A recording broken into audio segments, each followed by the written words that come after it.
Yer, make me smaller. All right. Yer.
Power available on the planet.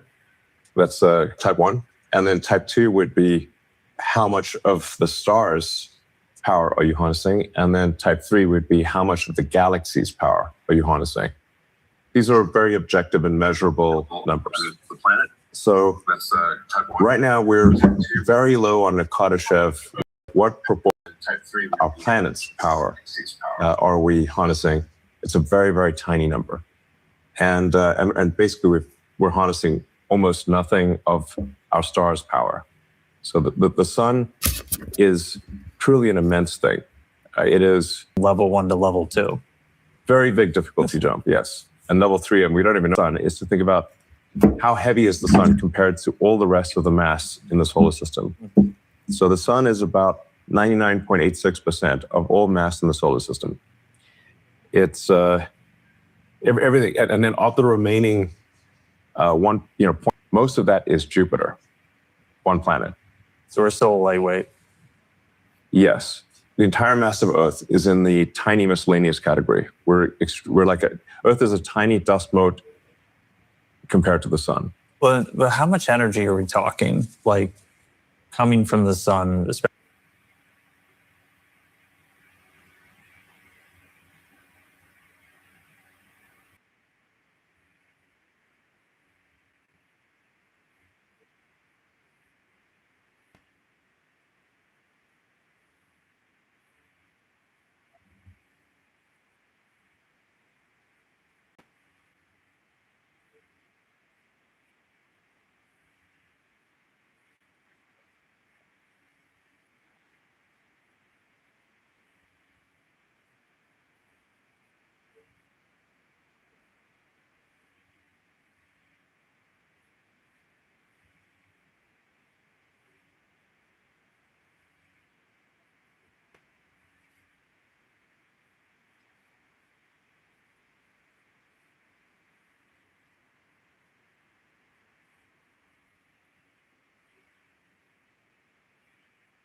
Exactly.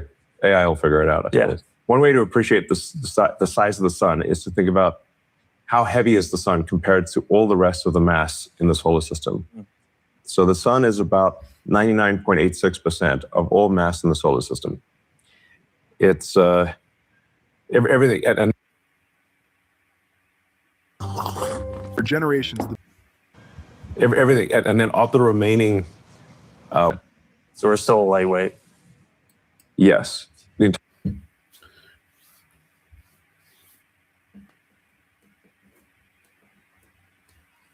for generations, Everything. And then of the remaining, So we're still lightweight. yes.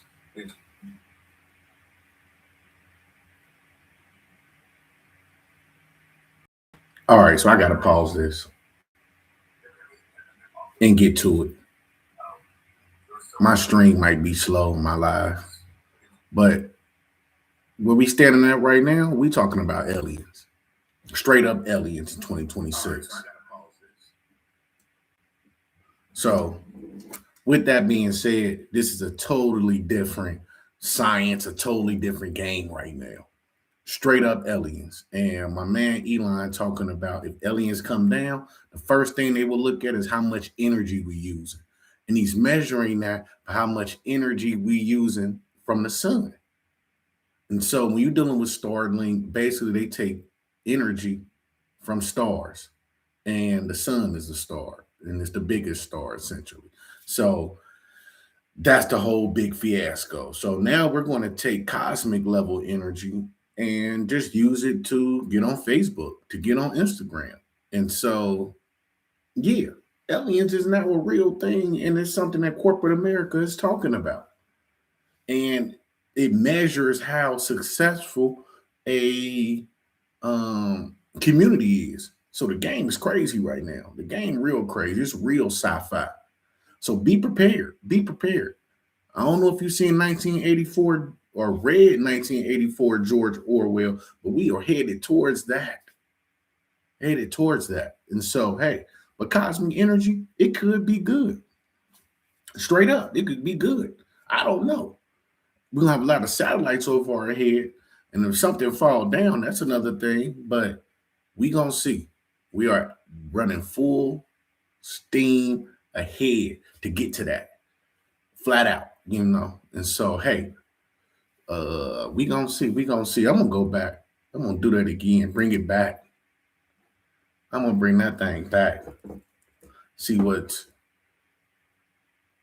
I could just keep replaying that quietly.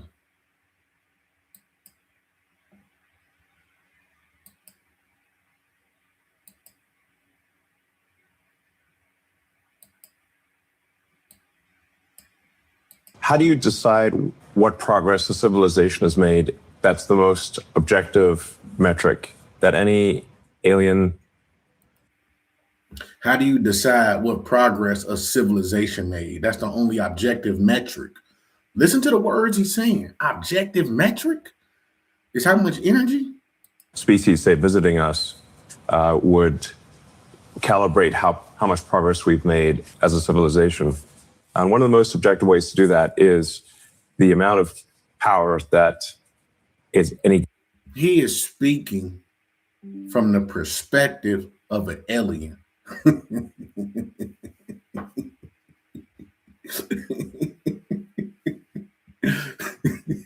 if an alien had his glasses on and his thinking cap, his most objective metric would be how much energy we're using.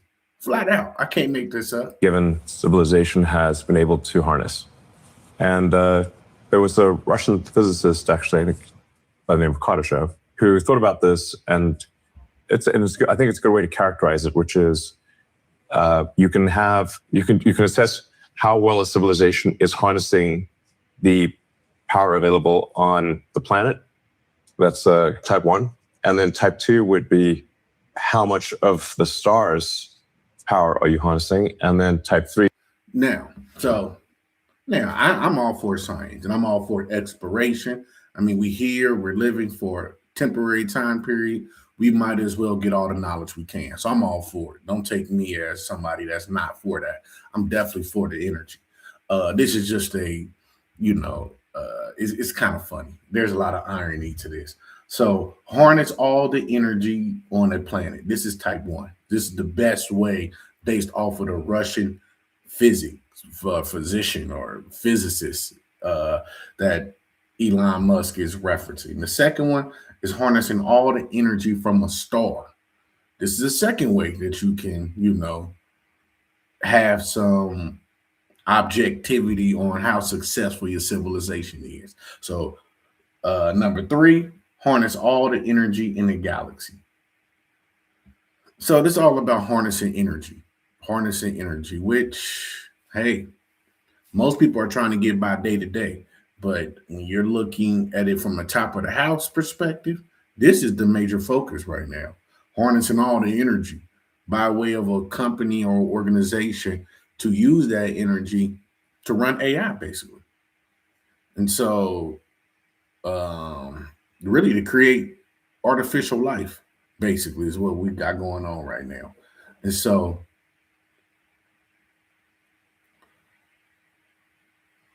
it would be how much of the galaxy's power are you harnessing? These are very objective and measurable numbers.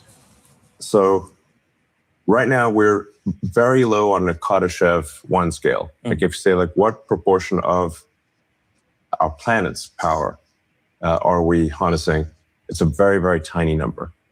And basically we're harnessing almost nothing of our star's power. So the sun is truly an immense thing. It is difficult with words to characterize just how. So once again, he's talking about the sun. He's going right back to the sun, and that's for a reason. The reason he's going back to the sun, well, that's the ultimate source of energy that he's referencing and that he's planning on using. And so even when you're talking about the other stars and all like that, it's all going to trace back to the sun. And so he's doing his calculations based off the sun. And so eventually these satellites will use energy from the sun. And that's what he's using to say, hey, we have a lot more energy we can use and we can grow civilizations based off of the energy within the sun. Now, we always knew the sun was the ultimate source of energy for all plants and even mankind, directly and or indirectly. That's been known. But we've never tried to use the sun to power our vectors, like our vectors and our models, our LLMs, our large language models. And so now we're going to the sun so we can try to power those so we can make quicker decisions. Now, what are we making decisions on? That's what we need to ask ourselves. Like, who's making these decisions? And why does it require us going to the sun and leveraging the sun's energy? Do we ever think an alien will ask that question? Hey, what y'all up in the sun playing around for? What y'all doing? You trying to feed the homeless? What you trying to do here? And so, hey, now me, I don't even know if there's life outside of this place. Maybe.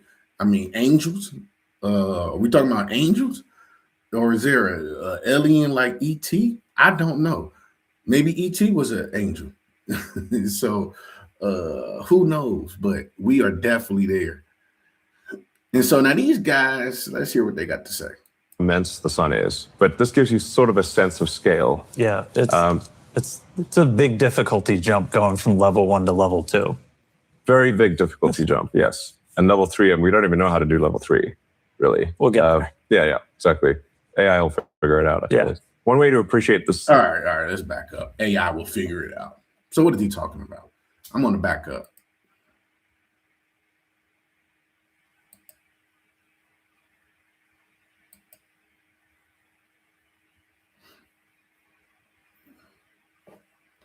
So these are the types that he's talking about.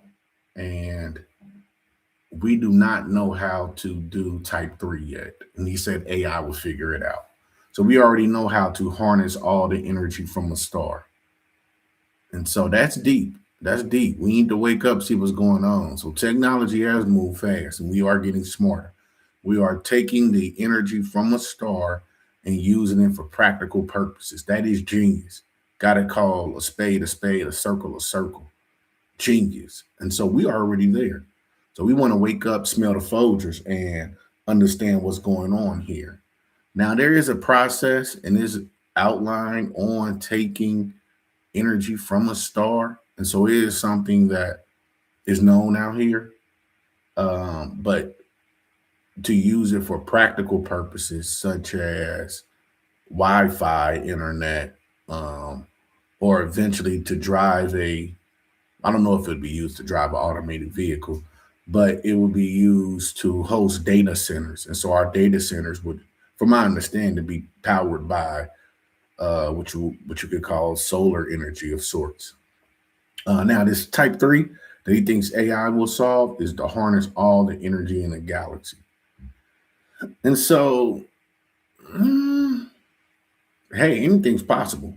Anything's possible. Mankind can figure it out. Human beings can figure it out.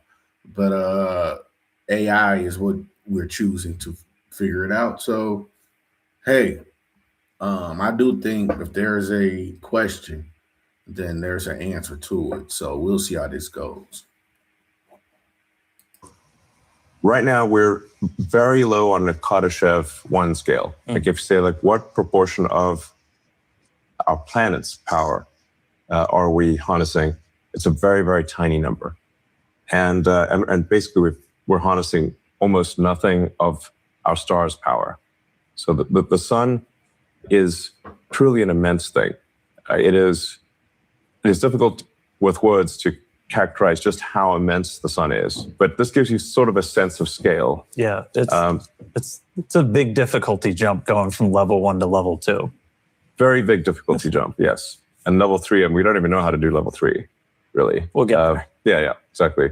AI will figure it out, I suppose. One way to appreciate the size of the sun is to think about how heavy is the sun compared to all the rest of the mass in the solar system. So the sun is about 99.86% of all mass in the solar system.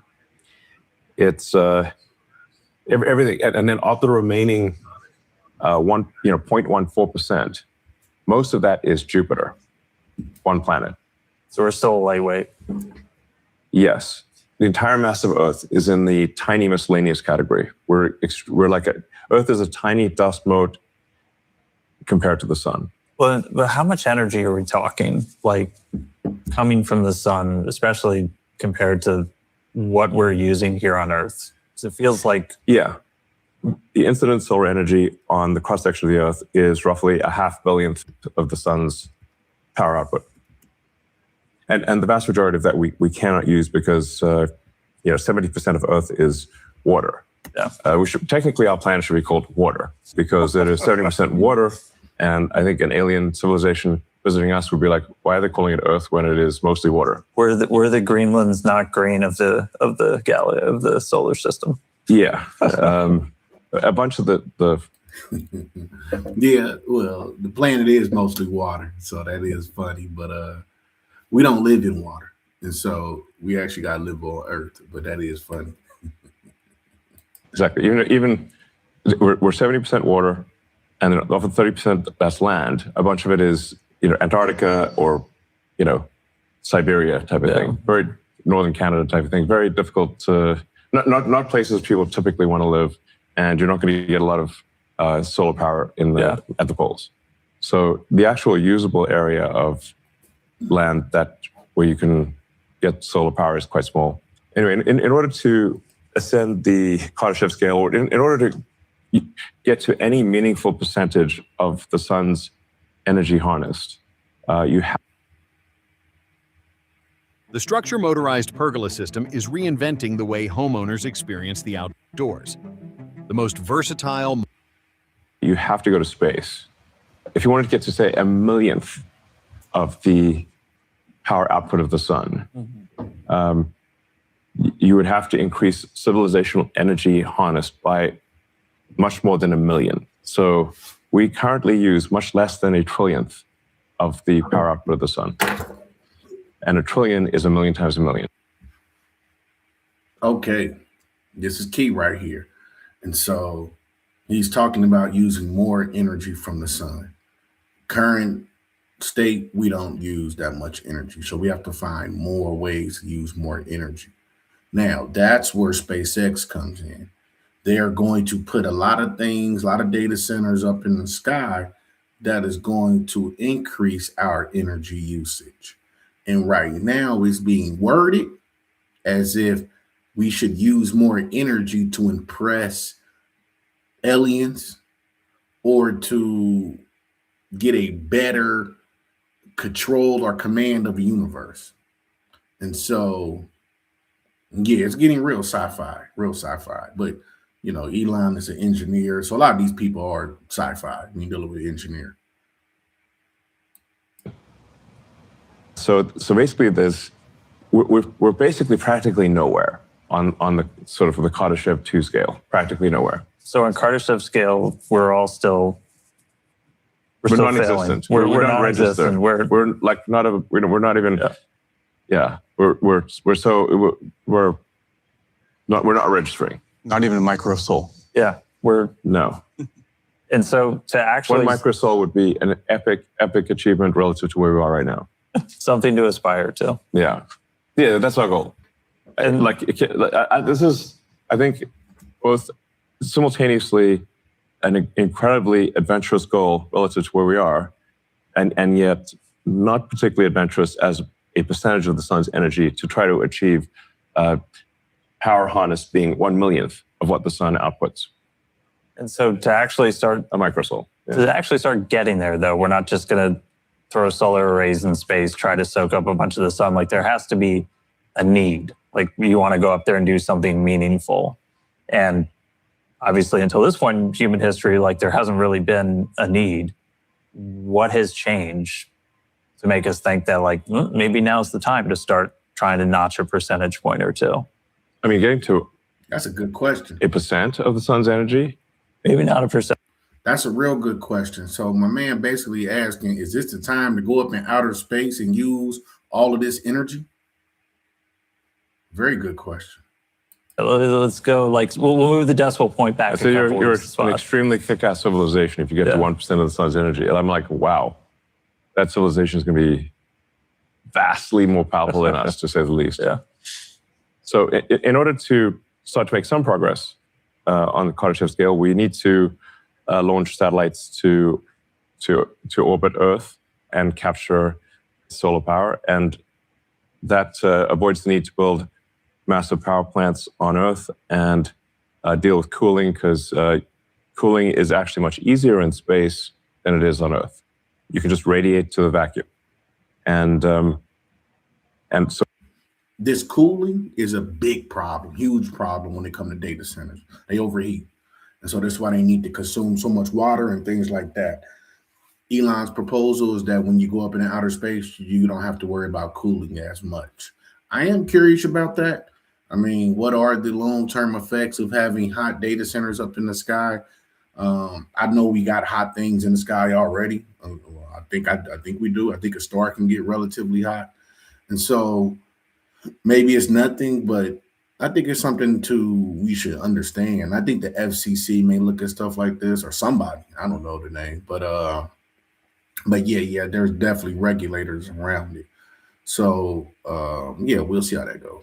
So what we're proposing here and what we intend to do is to try to climb the Kardashev scale to be kind of like a respectable civilization. So when the aliens, hopefully there are aliens out there, and they maybe finally decide to talk to us, where we have some respectable amount of. I mean, when did America become fixated on looking good for aliens? Maybe I missed it. We are looking good for aliens now. That's the game. That's the whole game right now in 2026. Because this is the biggest company that's dropping.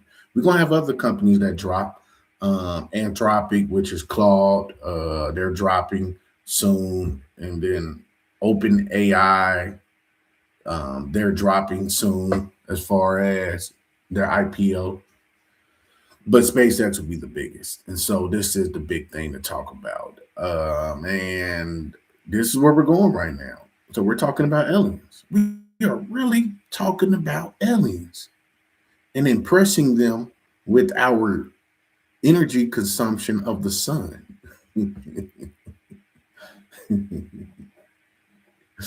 Hey, you can't make this stuff up. The sun's energy being used. Yeah.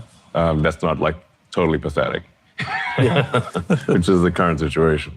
And so before we start sending data centers, sending all of this to space, there are some limiting factors that we got to get through that would traditionally make it so.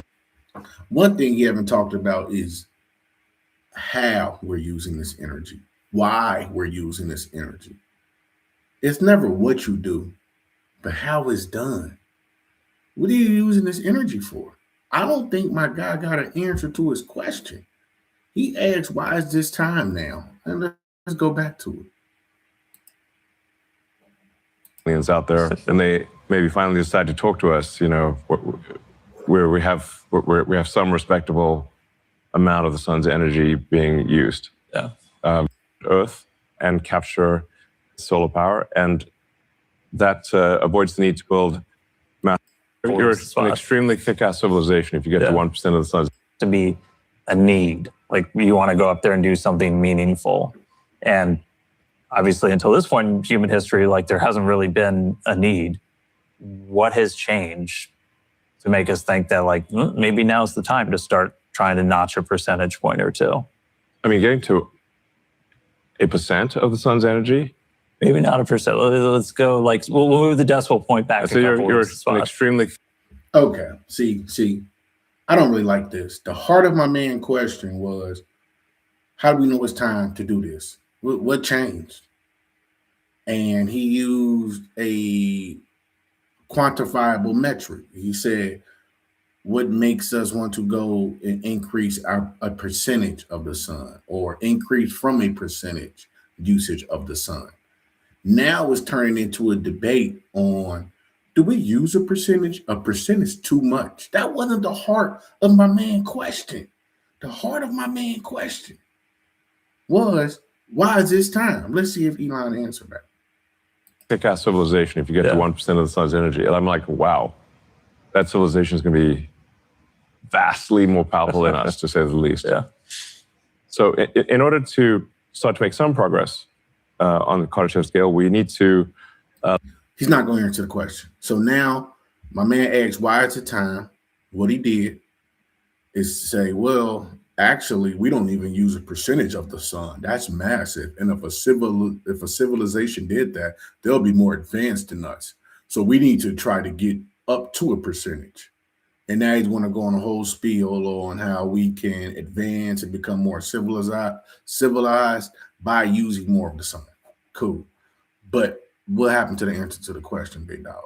Launch satellites to orbit Earth and capture solar power, and that avoids the need to build massive power plants on Earth and deal with cooling, because cooling is actually much easier in space than it is on Earth. You can just radiate to the vacuum, and so what we're proposing here and what we intend to do is to try to climb the Kardashev scale to be kind of like a respectable civilization. So when the aliens, hopefully there are aliens out there, and they maybe finally decide to talk to us, where we have some respectable amount of the sun's energy being used. Yeah. That's not like totally pathetic. So, didn't answer the question, but we are trying to impress these aliens. And now, when it comes to ingenuity and curiosity, I do think that is a natural response in man. We want to understand what's out there. There's nothing wrong with that, in my opinion. So don't take what I'm saying as a knock to any ingenuity. Keep it going. So yeah, that's my spill on that. Let them keep flowing. Which is the current situation.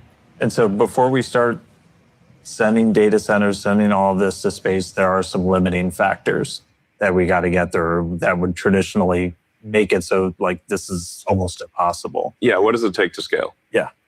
So the things it takes to scale are, you need to have a large mass to orbit capability, which is what Starship will give us. That large mass, so Data security issues are everywhere. Oil production and refineries are totally dependent on data. You ultimately need to send millions of tons to orbit and beyond. And you need the power associated with that. So if you want to put 100 gigawatts or ultimately a terawatt into space from Earth, you will at some point need a terawatt of solar. And then you're going to need a terawatt of AI chips. So the three things you need are mass to orbit, a lot of solar power, and radiators, of course, and a lot of chips. I'm gonna take a seat. All right, well, let's start ticking down the list. So mass to orbit, that's where Starship comes in. Yeah. We just had first flight of V3. It was awesome. I know you were there. It was crazy to see that rocket launch. Yeah. And long time coming. What's Starship's kind of purpose of being? What is it going to be doing? It's a design that is capable of full and rapid reusability. Now, reusability is the fundamental breakthrough that is necessary to make life multiplanetary, as well as to ascend the Kardashev scale. You simply cannot ascend to the moon, to Mars, and the rest of the solar system without a reusable rocket. The cost is simply prohibitive. You can't make enough rockets unless you can refly them. Just like any other mode of transport, you can imagine that if we had to throw away airplanes every time we flew, flying would be far too expensive, and basically no one would be flying airplanes. You're doing a whole lot more driving. Rapid reusability. Yes. Every mode of transport is reusable, without which is simply not viable as a transport system. So cars, planes, boats, horses, bicycles are all obviously reusable. Yeah. With rockets, it's much harder to make a rocket reusable because Earth has a deep gravity well and a thick atmosphere. And these make it just barely possible to achieve reusability with a rocket. And there have been many prior attempts to create a fully reusable rocket. And most of those attempts have been abandoned partway through because they didn't think they could succeed. In order to achieve full reusability, everything's got to be perfect. The engines, the structure, the avionics, the choice of propellant. You've got to go to extreme measures for mass optimization, which is why we have the tower catch the rocket instead of putting on landing legs, which are heavy. The rocket can simply be caught by the tower. And we haven't achieved full reusability yet, but we do expect to achieve that hopefully later this year with Starship. And then you've got to achieve full reusability. You've got to go a step beyond that, which is make it rapidly reusable, such that he's talking the rocket lands. So he's talking about the rocket being reusable, and so it reuses, but it's not there yet. So if we go back, Obviously reusable. Yeah. With rockets, it's much harder to make. Unless you can refly them. Just like long time coming. What's Starship's kind of purpose of being? What is it going to be doing? Yeah. So Starship is going to revolutionize space. Really, it's the first rocket design that is capable of full and rapid reusability. Now, reusability is the fundamental breakthrough. Okay. So it's the first rocket capable of full reusability. He said that it's capable of full reusability, but there was cap in those wraps. Flying object ever made, the most powerful moving object of any kind. Starship V3 is more than double the thrust of the Saturn V moon rocket. By version 4, will be pretty much 3 times the thrust of the Saturn V moon rocket. And we expect Starship to be flying more than once per hour down the road. One of the fun facts from Flight 12, that was actually the heaviest payload SpaceX has ever flown. I might have went too far. It lands, it gets caught by the tower, gets put back on the launch stand, and can be flown again without any refurbishment or laborious inspection, like an aircraft. Yeah. This is incredibly difficult. This is the first time that there's ever been a rocket where that is possible.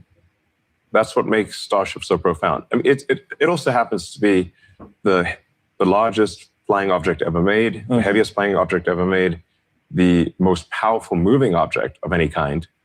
Starship V3 is more than double the thrust of the Saturn V moon rocket. By version 4, will be pretty much 3 times the thrust of a Saturn V moon rocket. And we expect Starship to be flying more than once per hour down the road. One of the fun facts from Flight 12, that was actually the heaviest payload SpaceX has ever flown. I'm gonna let it play. And that's still just a fraction of what V3 can do. So, Yes. I mean, once we're flying massive amounts really rapidly, I mean, we already fly the majority of payload to space with Falcon. Do people even really understand what mass to orbit becomes once Starship is flying? It's many orders of magnitude greater than what is the case today. No offense, but if you earned over $200,000 last year and you're not using these advanced tax strategies, So even with I'm like LeBron. I refuse to pay for no commercials. Falcon 9, Falcon Heavy, SpaceX delivers almost 90% of all Earth mass to orbit. I think we're somewhere between 85 and 90% right now. And then most of the remaining mass, I think, is launched by China. And then the rest of the world, including the rest of the US, is the remaining, 5 to 7%. Now, with Starship, we'll be aiming to go from somewhere around 2,500 tons a year to orbit to millions of tons per year to orbit. And to do so at a pretty short period of time. So we think probably we can get to 1 million tons to orbit per year in about 3 years, thereabouts. Starship is going to take care of the mass to orbit limiting factor. Yes. And then power generation. So first, and Ian, maybe you can help. People probably struggle to visualize a little bit when you say like data center in space. Like we're not going to slap engines on a building and fly it up there. Like these actually look like pretty different. And so kind of walk through how you take something that's in a giant building on the ground and turn it into something that's functional in space. Yeah, I think it's pretty interesting. A lot of people don't actually know what the inside of a data center even looks like, right? Yeah. And It's some like mythical place where the internet's in the cloud or something. Yeah, some people envision wires, some people envision boxes, but like effectively it comes down to a set number of chips and the things that we need to launch into space are actually quite small when we look at it. The more challenging part is figuring out how do you get the power for it, and that's where a lot of what we've worked on for existing like Starwing technology, the solar arrays, are what we want to utilize that expertise to be able to build a satellite that can actually launch the critical components of the data center into space itself. We like to look at this and say like, what is the actual engineering problem here? And it's really a combination of delivering power and then taking the waste heat and energy away and sending it into the vacuum of space, as you mentioned. Yeah. Now the AI satellite is actually much simpler than Very a key. Starlink satellite. A Starlink. Very, very key right here. They're talking about basically the complications with putting data centers in the sky. So I'm gonna rewind it.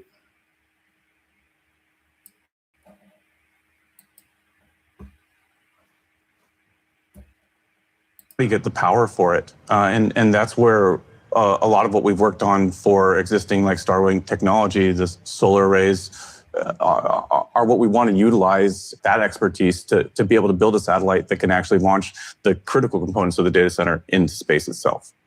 We like to look at this and say like, what is the actual engineering problem here? And it's really a combination of delivering power and then taking the waste heat and energy away and sending it into the vacuum of space, as you mentioned.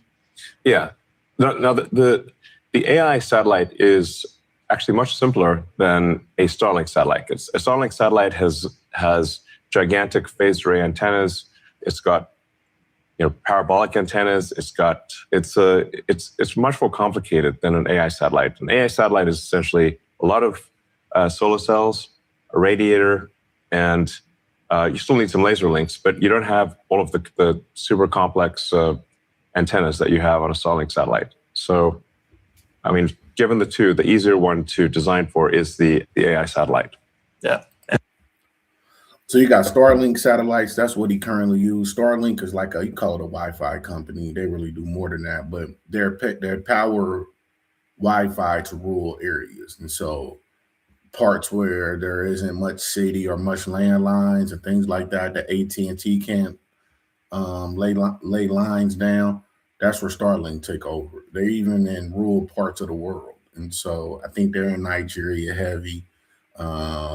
They're in parts of South America heavy, and just really all over. So that's that. And so now when you're dealing with Starlink, he's saying that their satellites are actually more complicated than an AI satellite. And so he named some of the components that would be used for the AI satellite. And it's my thinking that AI satellite is what's going up into space. And so he named it, has a few things, but it doesn't have the antennas and the complexities. And so if we have any engineers, they can, feel free to jump in and add to whatever I'm saying or trying to say or didn't say. And so, yeah. So he's optimistic about these AI satellites. It's just a little bit bigger. It's bigger. Just make stuff bigger. Yeah. I was like, so we've got, this is our AI one, if you guys want to walk us through. Yeah. So the first thing that we're really looking at here is like, first you got to This is the AI satellite. make something compelling, right? And we thought that the right place to start is around the 150 kilowatt like peak power level. But as we look at the workloads with our experience with XAI, we get to actually see that we can also support about 120 kilowatts of average compute. There's a difference. Yeah. What we're showing here is kind of a draft version of the version 1 of the SpaceX AI satellite, the AI 1, I guess you could call it. And seems like a reasonable place to start is 150 kilowatts peak power, 120 kilowatts sustained power. And to give you a sense of what does that actually look like in terms of the size of the radiators, size of the solar panels, the assumptions here are 250 watts per square meter for the solar array and about 1,400 watts per square meter for the radiators. So the radiators, these are double-sided. Radiators are radiating both sides. They're oriented knife edge to the sun, and it's 1,400 watts per square meter is a very. Wait, you don't write anything down after conversations? This is Pocket. I never go anywhere without it. At the tap of a button, it records and creates organized notes based on your conversations. I use it at work, at the doctor's, and when I'm out and about. I could use an app, but it's effortless. Pocket does things no other app can do. Inside, it has a contact mic. So when I snap it to the back of my phone, it can listen to both sides of a call. No speakerphone needed. Because no one wants to be that person. This is my favorite part. I open the app, and Pocket gives me full notes for everything I record. It knows who said what, creates over 100 types of summaries, and action items are pulled out automatically. It even has a mind map of all my to-dos from every meeting in one place. The battery lasts 4 days on a single charge, with 64 gigs of storage. It also works in over 120 languages, which is about 119 more than I do. It also works offline, like fully offline. Record anywhere you want, and it'll sync when you get back online. Thousands of people use Pocket. Doctors, lawyers, students, founders, basically anyone managing a packed schedule. This is Pocket. This AI can forecast US stock prices to the penny. This is where it says NVIDIA stock will close tomorrow. You can view this forecast right now for free by clicking through and watching my full breakdown of what this AI is. Very achievable goal. Over time, we think we can probably do above 250 watts per square meter and above 1,400 watts per. Sorry, I had to step away, but yeah, he's still talking about satellites. So I'll be right back. But I'm gonna let it play still. Per square meter for the solar panels and radiators, respectively. But this gives you like this is pretty much what the satellite's going to look like. Yeah. It's a lot of solar panels radiator, and then everything else is pretty small by comparison. And these are like evolutions of things that we have actually already launched in our Starlink constellation to date. Yeah. That's really, I think, the cool part to me is that we're looking at solar technology that we already are going to use on the V3 Starlink vehicle. So I'm like really excited to then just take those and make it bigger. Yeah, part of what we want to convey here is that there's not some magic that's necessary that doesn't exist for the AI satellites. As Ian said, a lot of this is technology we've already made for the Starlink V3 satellites. So we basically don't think this is a super hard problem compared to things we already do. There would also be probably something on the order of a terabit of connectivity, of laser link connectivity from the satellite. The 150 kilowatt peak power level roughly matches what, say, an NVIDIA GB300 rack would do. So if you've got a GB300 with 72 GPUs, its peak power, I think, is around 140 kilowatts. But it's almost impossible to get it to be at that peak power. A more reasonable operating envelope would be around 120 kilowatts average power. But it can peak up to 150. So it's basically, think of it as a rack of compute in space. And then you can connect these racks of compute to either each other via the laser links or directly to the Starlink constellation with the Starlink constellation. And then Starlink can then send that data to the ground using the existing KA and KU. Woo. So very deep stuff here. It's really the mechanical workings. And he's speaking about laser links and how that's going to convert energy down to the ground. And so very good stuff. Antennas on the vehicle. It also has laser links to the ground as well. So, and this would not be at a particularly high latency. We're talking about maybe being around 600 to 800 kilometers above the Earth, and light travels 300 kilometers per millisecond. So it's about 3 milliseconds away. Basically, it's not very far. Won't worry about that too much then. It's not, sometimes people worry, think there's going to be some like high latency. I'm like, no, speed of light moves pretty fast. Light moves pretty fast. It's all one. Yeah. I think the cool thing also is the radio. And so he's not concerned about latency problems using this technology. And he gave his mathematical breakdown using the speed of light. I'm not quite sure how the speed of light plays into this. I got to go back and listen. So yeah. Radiators themselves are about the same size as the existing solar arrays for the V3 vehicle, kind of in that realm where we're flying today. Yeah.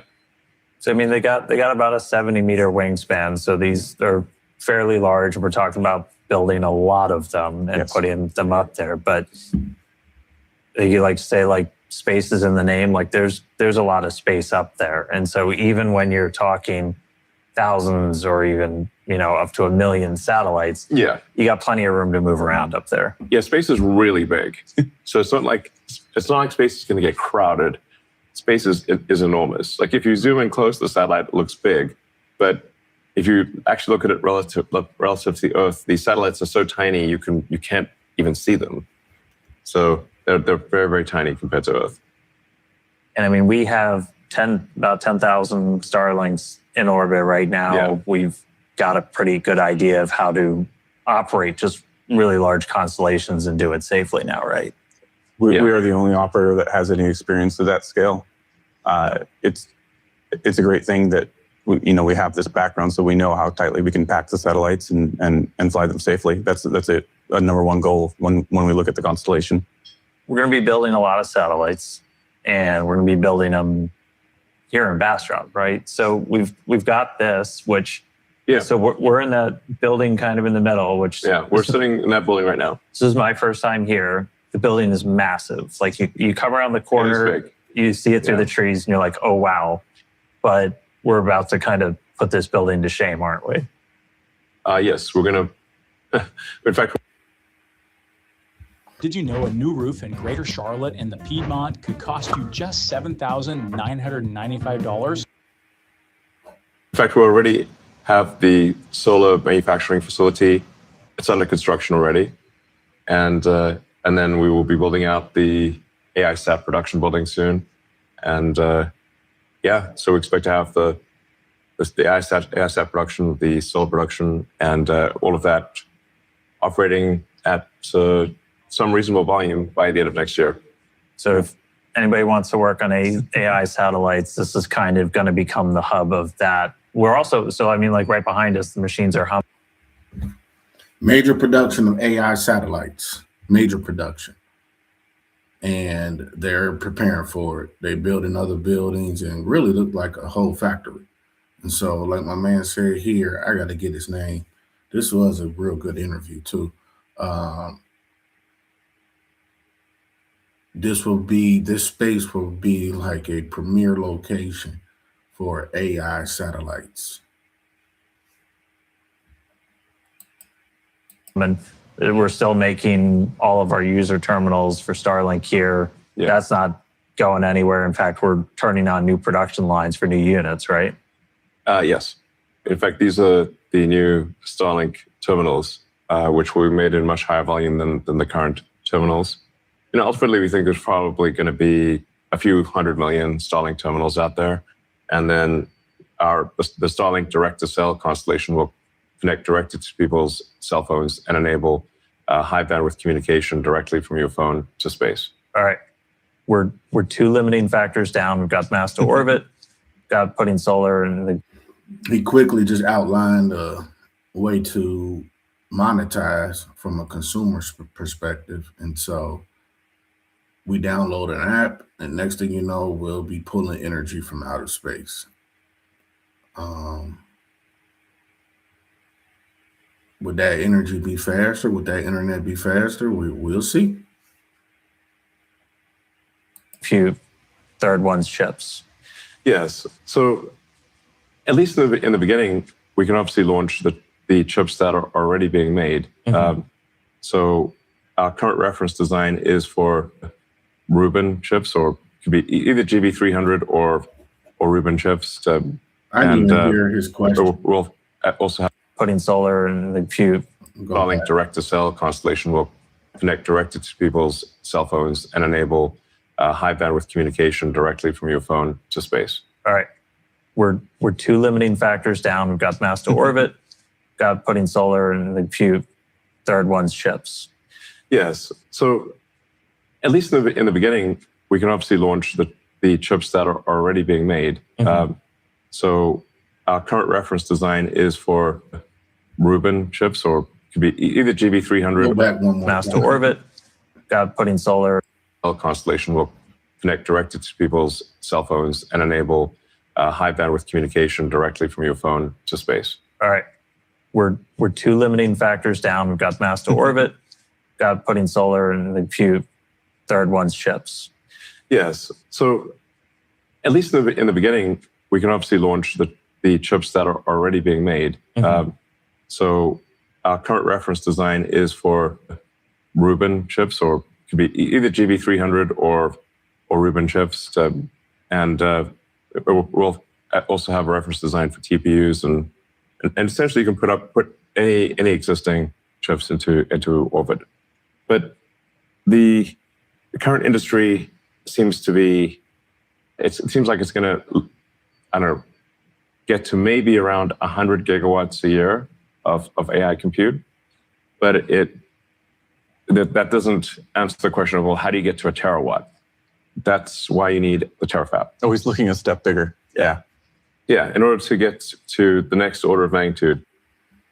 Okay, so chips, we're talking about chips and current chip production, which is, I forgot the number he used, but he used gigawatts, and he wants to explore how do you get to terawatts, because I'm assuming using the energy of the sun and all of that, our current suite of chips is not enough. And so thinking about terawatts and gigawatts, terawatts, it's a big difference between that. you need a gigantic chip factory. And to give you a sense of scale here, we expect that the terafab is going to be around 100 million square feet, which is 10 times the size of the Tesla Gigafactory, Texas. And what, aside from just, I'm going to need Starship point to point to get from one end to the other, aside from just the size, what's going to make this unique, different from any other chip building operation on the planet? Well, I think over time, there's going to be a lot of technology evolution with the terafab, but fundamentally, it's about scale. So even if there were no fundamental technology breakthroughs, you could simply scale the existing chip making technology with a lot of difficulty to a terawatt of chip output per year. That's, if you look at it just from the logic die standpoint, that's equivalent. That's like having 1 billion chips per year with a kilowatt per reticle. So it's 1 billion full reticle equivalent chips, each doing a kilowatt, and then you're going to need a lot of memory to go with that. A lot of people today even think orbital data centers were like a decade away. Yeah, I think we want to try to give people a sense of the time frame. At least the time frame we're aiming for. I mean, people should take this with a grain of salt to some degree, because this is just our best guess. So this is not a promise of what we'll do. This is what we are going to try to do and think we probably can do, which is to get to roughly an annualized rate of 1 gigawatt per year by the end of next year in terms of space AI compute, and then aspirationally scale that by an order of magnitude per year. So in 2.5 years, hitting an annualized rate of 10 gigawatts a year to space, in 3.5 years, maybe 100 gigawatts. And then depending upon what progress there is in chip making in the rest of the world and with the terafab, going beyond that to scale to a terawatt per year, which is 1,000 gigawatts.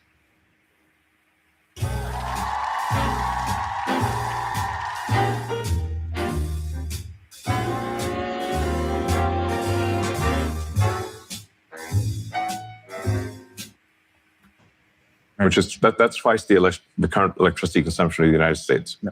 I think there will be an appetite for that, but we'll see. It's a lot of satellites. I don't know what it's going to think about, but maybe do a lot of simulations or something. Yeah. So after we've, working through all the limiting factors, we've kind of topped out what we can do on Earth. What is the next step? Okay. Woo, a lot of this stuff, I'm trying to imagine, but I don't even have reference points. He's giving out numbers though, so I have to go back and understand them. But like the guy that's sitting next to him said, that's a lot of satellites. And so how many satellites? Probably, let's say 100,000. And so just for numbers' sake, that 100,000 satellites,